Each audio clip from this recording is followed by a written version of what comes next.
Okay, good afternoon, Huskies. Welcome to episode 4 of the Alumni Insider, a production of the Michigan Tech Alumni Board of Directors, especially created for our closest alumni and friends, that being you. These individuals who support the university through philanthropy and volunteerism ensure that Husky Nation is the greatest alumni group of any university. We can't thank them enough for all that they do to promote Michigan Tech. Hello, my name is Jason Mack. I'm a 2000 and 2013 Michigan Tech graduate and current alumni board director. I'm the vice president of business development for the MTech Smart Zone right here in the QAnon. The Smart Zone is the Western UP's entrepreneurial hub with a mission to commercialize new startup technology companies in the region. And as you can imagine, a large portion of that technology originates from research done right here at Michigan Tech. In fact, I happen to share an office space with Michigan Tech's research office at the Lakeshore Center in downtown Houghton. For you alumni, that's just down from the library restaurant. So I'm extremely excited for our topic today because as the research growth at Michigan Tech will no doubt positively impact the economy in the Western UP, it's through these technological efforts and research that now as an R1 research university that put tech on the map. So to ensure this event runs smoothly today, I'm being joined by several other of my fellow board members who will be moderating questions. I would also like to graciously thank our alumni engagement staff who are here with us today and support everything we do as a board. So just a few announcements before we jump in. This webinar is currently being recorded and will be posted on Michigan Tech's YouTube channel to share or rewatch as many times as you'd like. So if you're not able to stay on the entire time, you can find it there. We also have a question and answer box open throughout the webinar, so please enter your questions here, and we will attempt to answer as many of those as possible. Without further delay, let's dive right in and explore research at Michigan Tech. It is my honor to introduce our special guest, Dr. Andrew Barnard, who is the VP for Research at Michigan Tech. Andrew is also a Michigan Tech alum, holding a bachelor's and master's in mechanical engineering from Michigan Tech, as well as PhD in acoustics from Penn State University. Dr. Barnard began his academic career as a research associate in the Applied Research Laboratory at Penn State before returning to Michigan Tech in 2014, where he has been an assistant, associate, and adjunct professor in the Department of Mechanical and Aerospace Engineering. Dr. Barnard's research interests are in acoustics, noise control and vibration, as well as maritime autonomous vehicles in commercial and defense applications. He owns an extensive multi-million-dollar sponsored research portfolio as both a primary and co-principal investigator. He also served as director of the Great Lakes Research Center at Michigan Tech from 2019 to 2021 and received the Distinguished Teaching Award in 2019.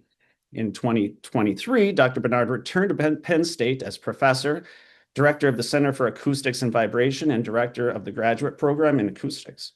And then in July of 2024, after realizing how much he missed Houghton and this weather and everything about it, Dr. Barnard returned to Michigan Tech as the vice president of research and has been leading the charge as the university begins a new chapter as a Carnegie R1 research institution, placing Tech in amongst the top research universities in the nation. We are thrilled to have Andrew with us today to provide a glimpse of what the Carnegie R1 classification means for Michigan Tech and its future, as well as an overview of some of the groundbreaking research currently being conducted right here in Hope.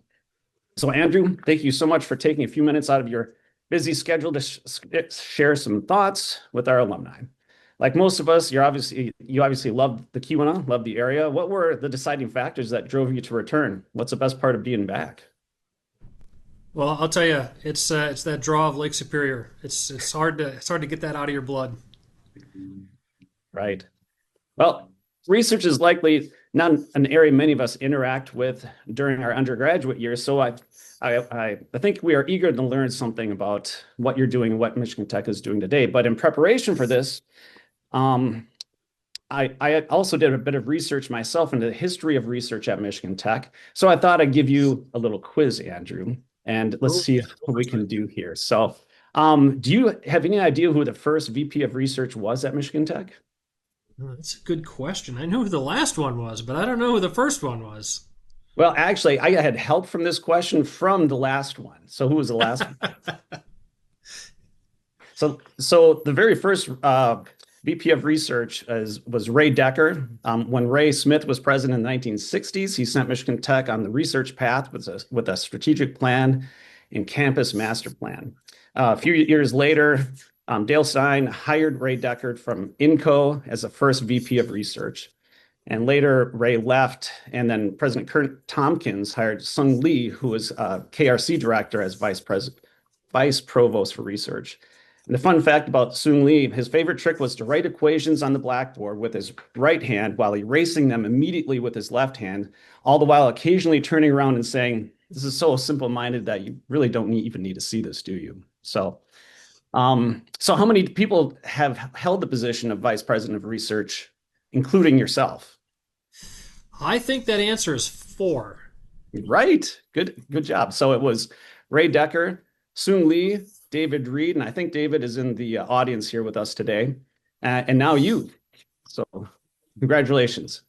All right, next question. So this is not a true or false question. This is a regular question. Sault Ste. Marie branch of the Michigan College of Mining and Technology was established in 1946 in the decommissioned U.S. military fort at Fort Bradley in Sault Ste. Marie.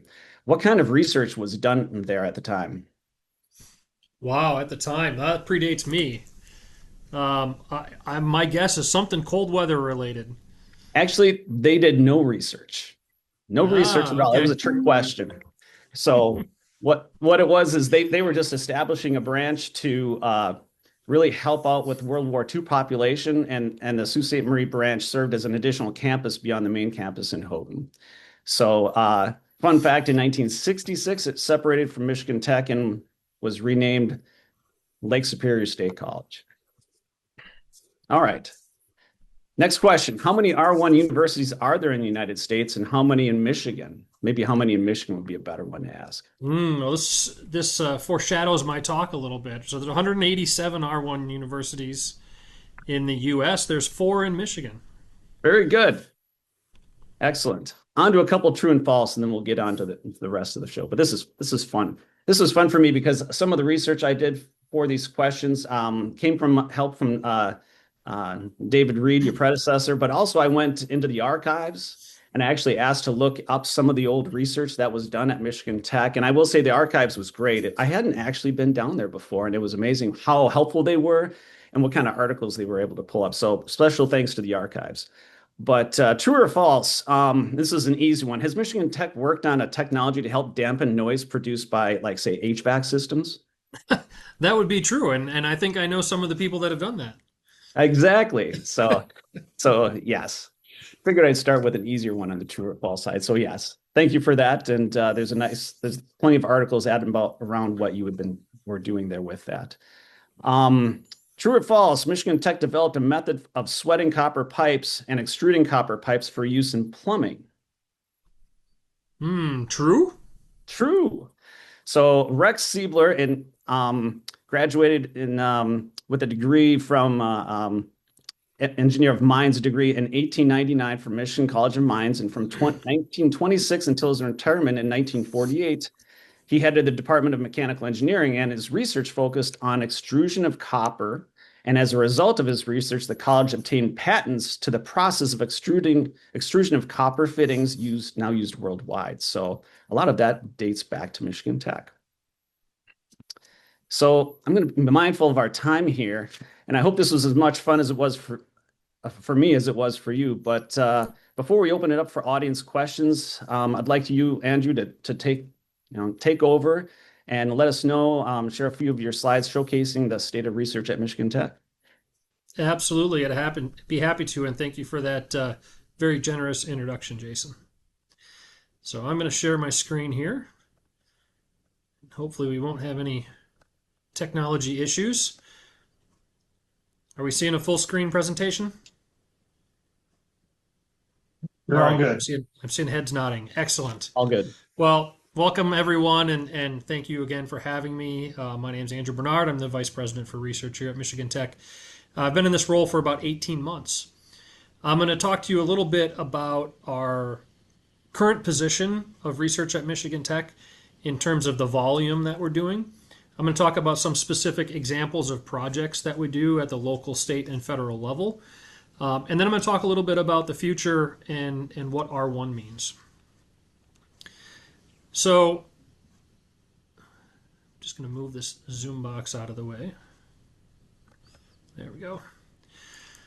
So what you're seeing here is a plot of our expenditures since 2000. The way that we measure, one of the ways we measure research success on campus is how much money we spend. If you're from business, that might sound a little different. Instead of how much money we bring in, we look at how much money we spend in research.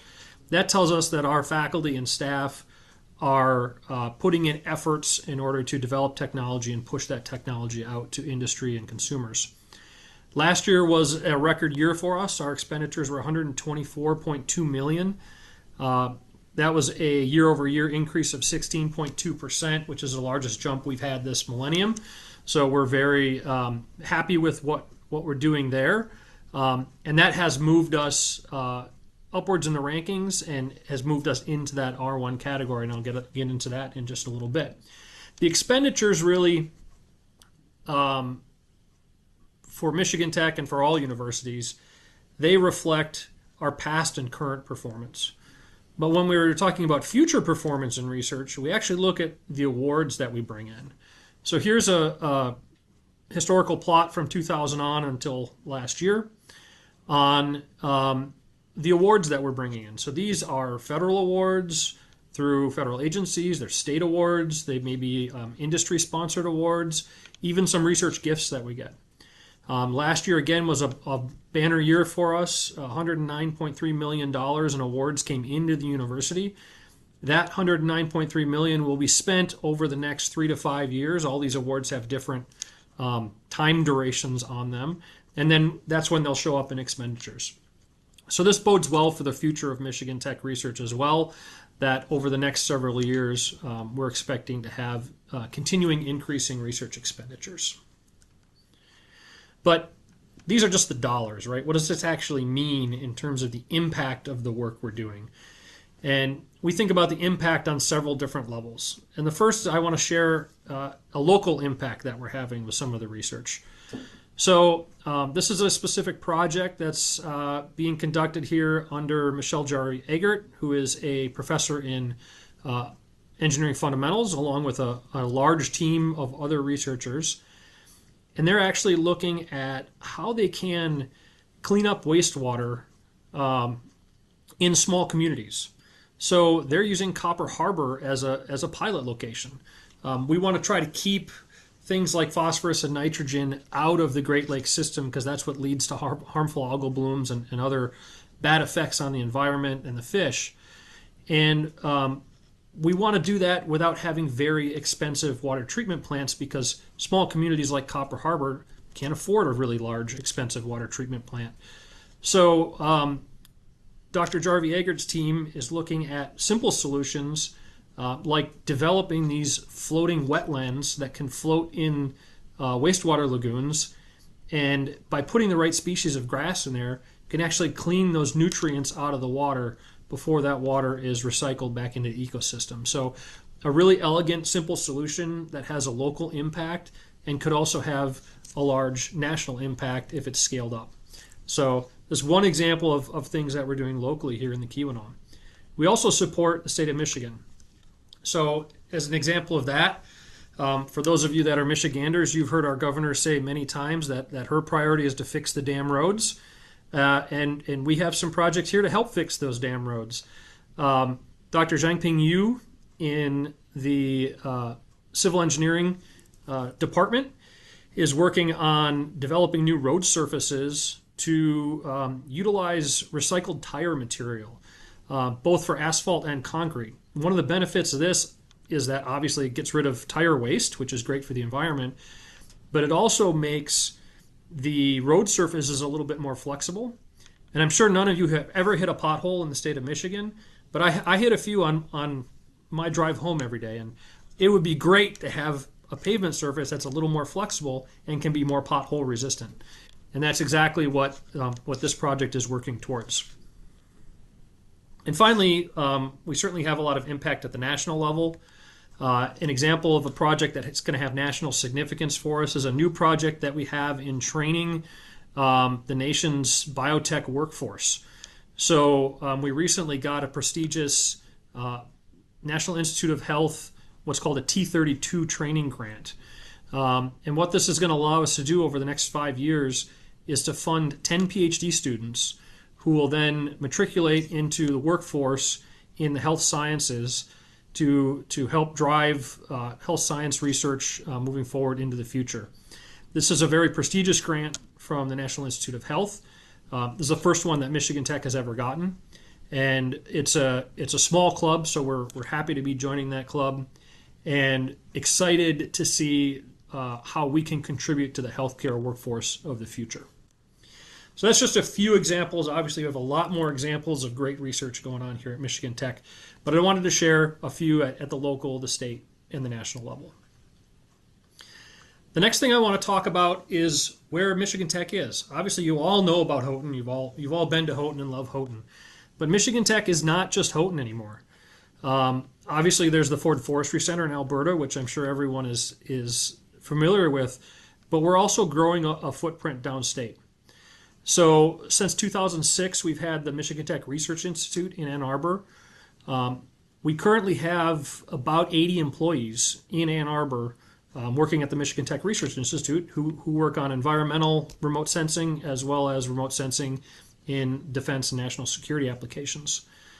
In addition, in that southeastern Michigan region, we last year entered into a partnership with the American Center for Mobility, which is now branded as the American Center for Mobility, powered by Michigan Tech. So we are the service provider for ACM.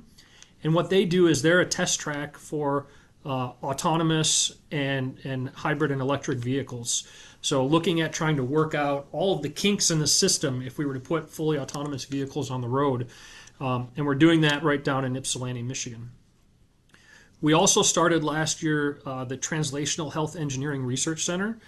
This is an arm of our Health Research Institute, and that's in Grand Rapids. And what we're trying to do in Grand Rapids, there's a large medical research community in Grand Rapids. By being there, it gives us access to large hospitals and patient data that we don't have up here in the UP.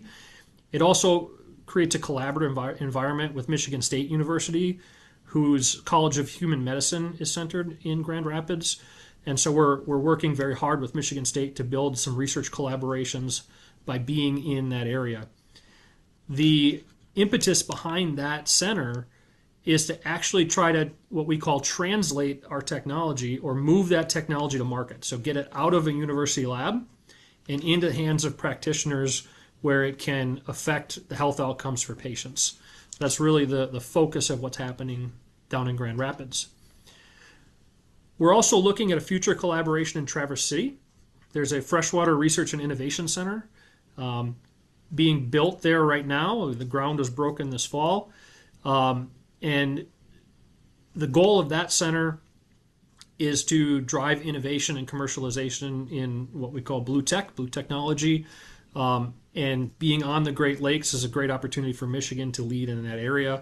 And it's likely that Michigan Tech will be involved in that in some way in the future moving forward, somewhere between a year and 2 years from now. And then we have some folks in Washington, D.C. that help out the Michigan Tech Research Institute.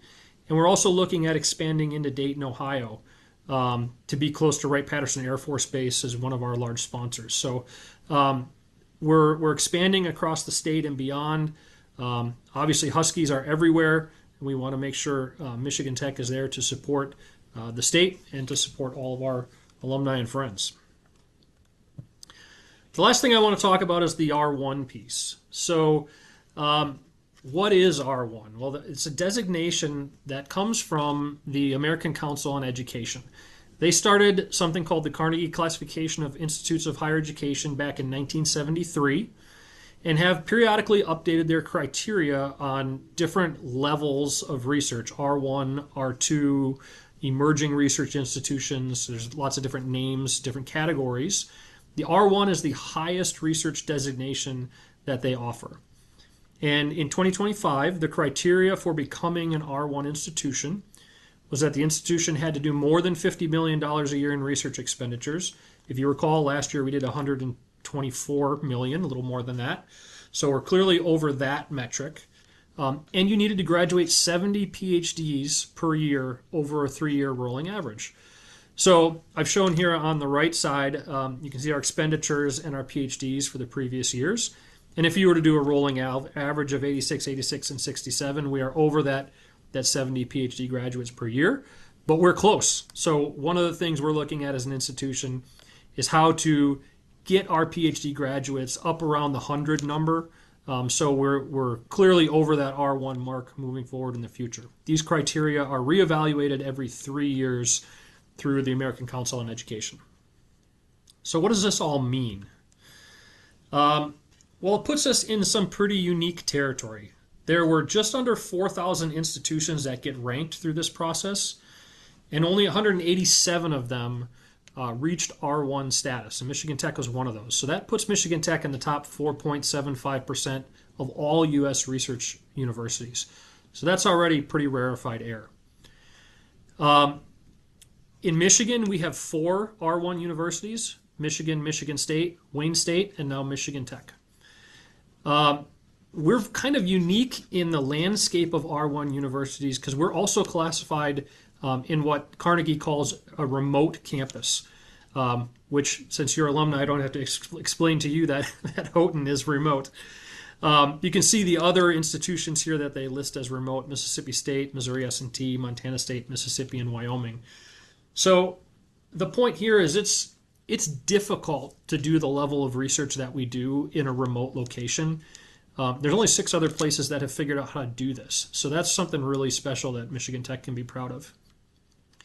There's also only 18 public R1s that have enrollments below 10,000 students on this list.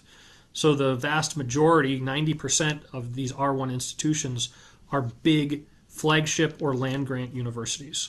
So being able to reach this designation without being a flagship or a land-grant is a unique point of pride for Michigan Tech. And if you combine those things, if you look at remote R1s with less than 10,000 students, there's only 3 of those.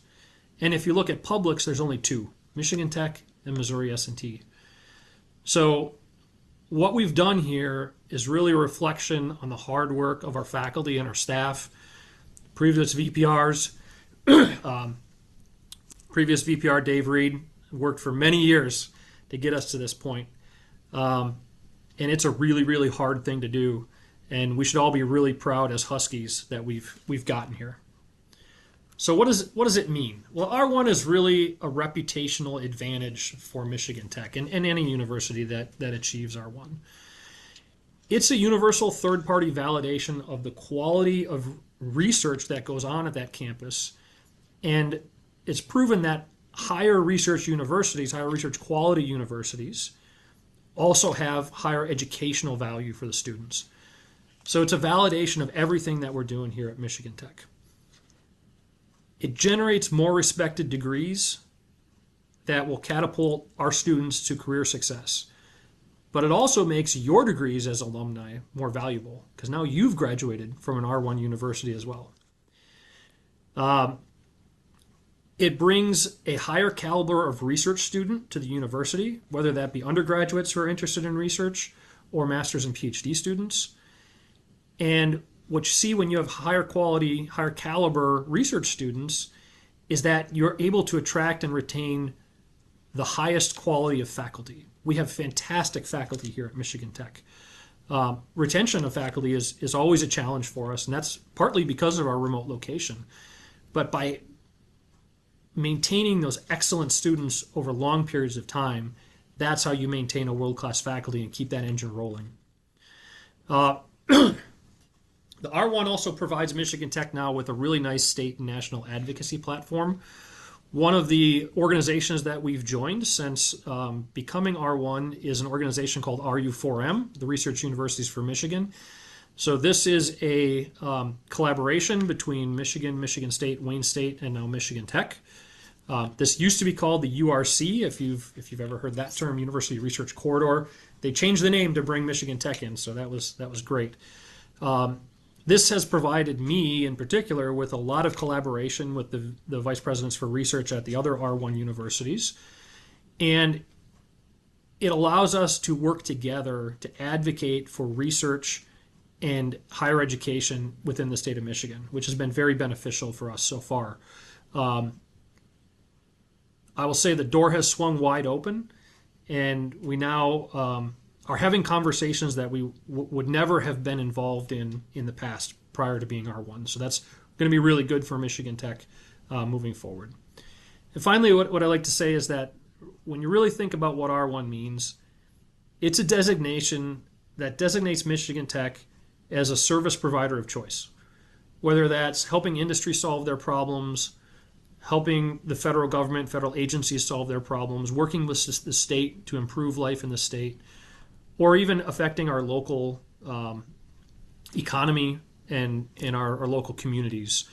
That R1 label is sort of the gold star for providing those services. So it's really an exciting time for Michigan Tech. It's an exciting time for me personally as the Vice President for Research. And I think it's going to help Michigan Tech to continue to grow and increase the rate of our growth of research, which is really going to affect our students and future graduates. So with that, I will open it up for questions. Jason?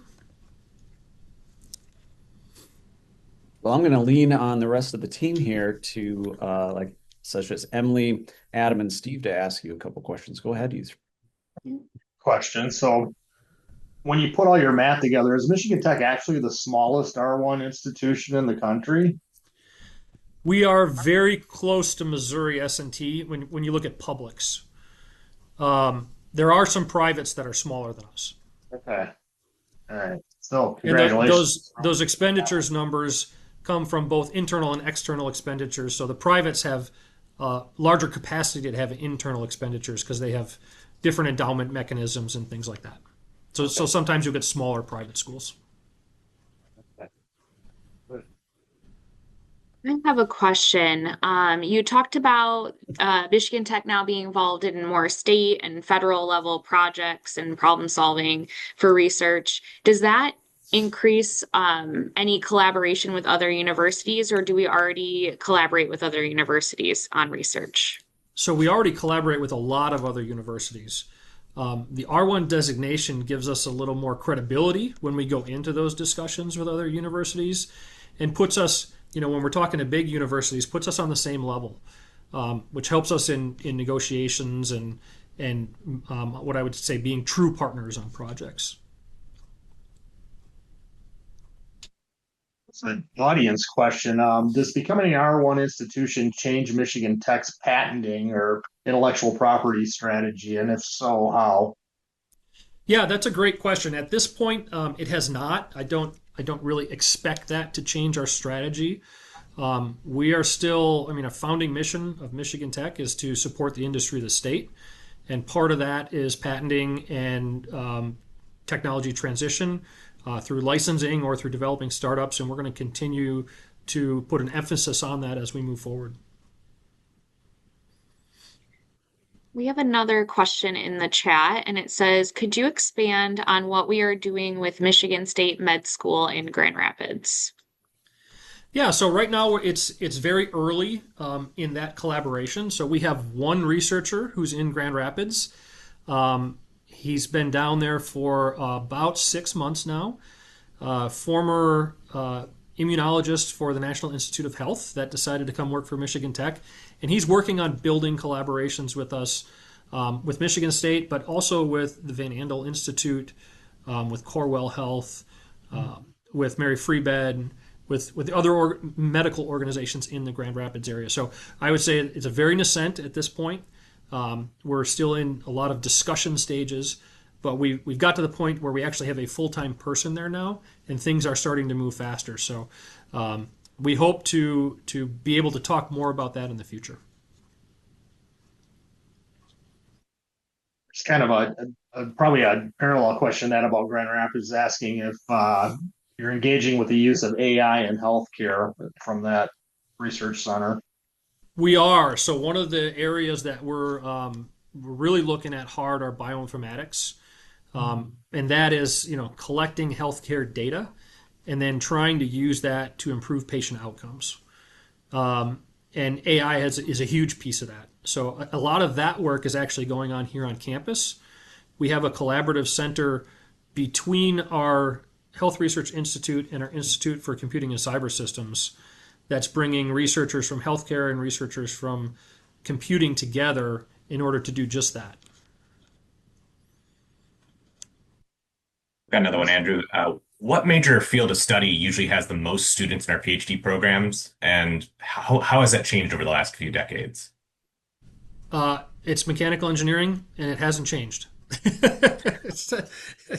it's by far the largest unit on campus in terms of undergrads, masters, and PhD, and it continues to be, and will continue to be now with its new aerospace program. So it's now the Department of Mechanical and Aerospace Engineering. We expect to continue to see growth in that area. We are a little bit past one, but we have a couple more questions coming in. So it's okay. We'll just continue with these questions. So what else do we have, team? I guess somebody's asking approximately how many individual projects are represented in the full research portfolio right now? Wow, that's a great question. I believe that number is somewhere in the neighborhood of 400 to 500 active projects. Some are very small, some are very large. Some involve a single investigator, some involve large teams of investigators. So there's a whole bunch of different types of projects going on. A couple of comments that are just on congratulations and keep up the great work from the audience here. Thank you. And thank you all for your support. If you're on campus, we always love to talk research, so look us up. Yeah, we had some exposure to that when we were up there last time. It was great. So your staff is very knowledgeable in that area by dwarfed anything we knew, that was for sure. So here's one more. What's MT doing in regards to expanding facilities? They're saying KRC and APS are a little bit cramped. Wondering if there's any expansion plans anytime soon. We're certainly always talking about expanding facilities, especially at our research institutes. So that plan is ongoing. It changes constantly. And so with KRC, the discussions we're having, KRC has many aging facilities, and the discussions are really how are we going to move out of those aging facilities into some newer facilities. I suspect that will be something that we will address over the next 4 to 5 years. APS is a newer institute, but already busting at the seams. They're doing great and got a lot of work and a lot of big equipment. And we're talking about ways to expand up there and how we can collaborate between KRC and APS since they're both up there by the airport. Here's kind of a long question. I'm going to paraphrase this one. So they're asking about is the caliber of the graduate and research students going up now that you're R1, and will there be more research made available on campus? And I guess I'd ask that for undergraduates too. Is it going to touch some of that? So the second part of that question, absolutely. There's going to be more research. We're already seeing it, and we're already seeing it at all levels. So undergraduate, master's, and PhD. One of the unique selling points of an R1 university, if you're an undergraduate, is there's higher levels of research, more professors active in research, which means you have more opportunity as an undergraduate to get involved in undergraduate research. And we're really pushing that now. Our new dean for the College of Engineering is pushing our research for undergraduates very hard. So I expect to see that continued growth into the future. And in terms of that, what was repeat the first part of that question? I was really saying now that you're R1, I guess. Oh, right, the caliber of students. Caliber of your expectations for graduate students go up with that recognition. Yeah, so it's probably too early for us to see an indicator on that yet. I would expect we'll start seeing those indicators over the next couple of years. Okay. It must contribute to the attraction, obviously, for those seeking graduate degrees, given the R1 status. Absolutely. I mean, there are a subset of graduate students who will only consider R1 institutions. So those are students that we wouldn't have even gotten an application from in the past. Gotcha. One more audience question. So where does materials engineering stand with PhD candidates in comparison to mechanical? He's an alumnus, or he or she's an alumnus of both MY and ME departments. So a little That's a competition there. great question. I don't know those numbers off the top of my head, but I will tell you is that material science has done a great job of externally supporting their PhD students, meaning they're bringing in research contracts to support their PhD students.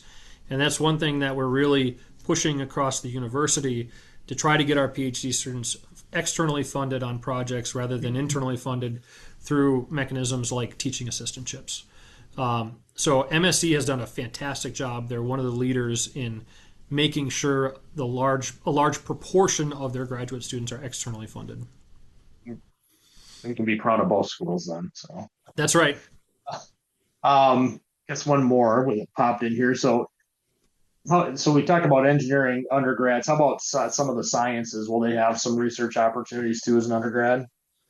Definitely. So our College of Science and Arts is taking the same approach in developing research experiences for undergraduate students. And as research continues to grow in the College of Science and Arts, there'll be more and more of those types of opportunities. Great.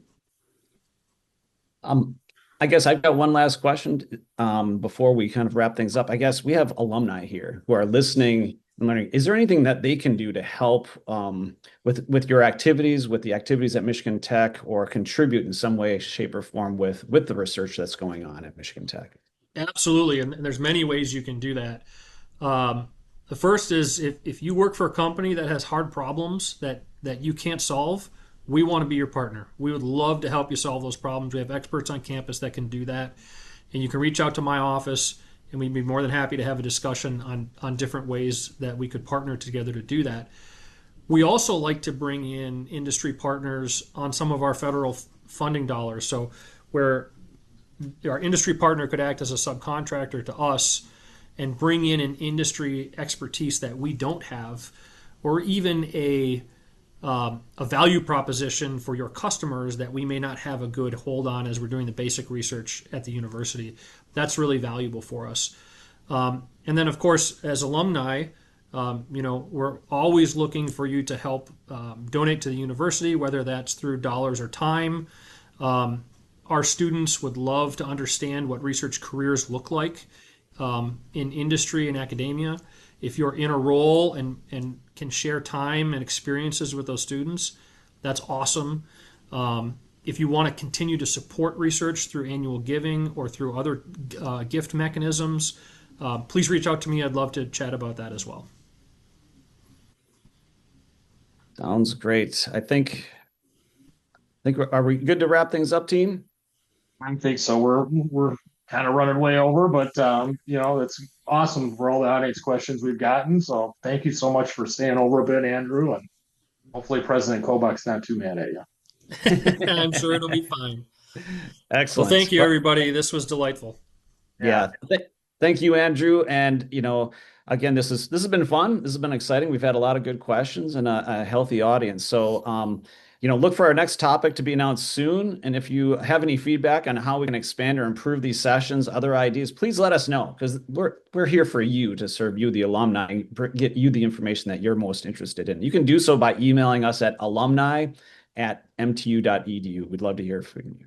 So enjoy the rest of your day, everybody.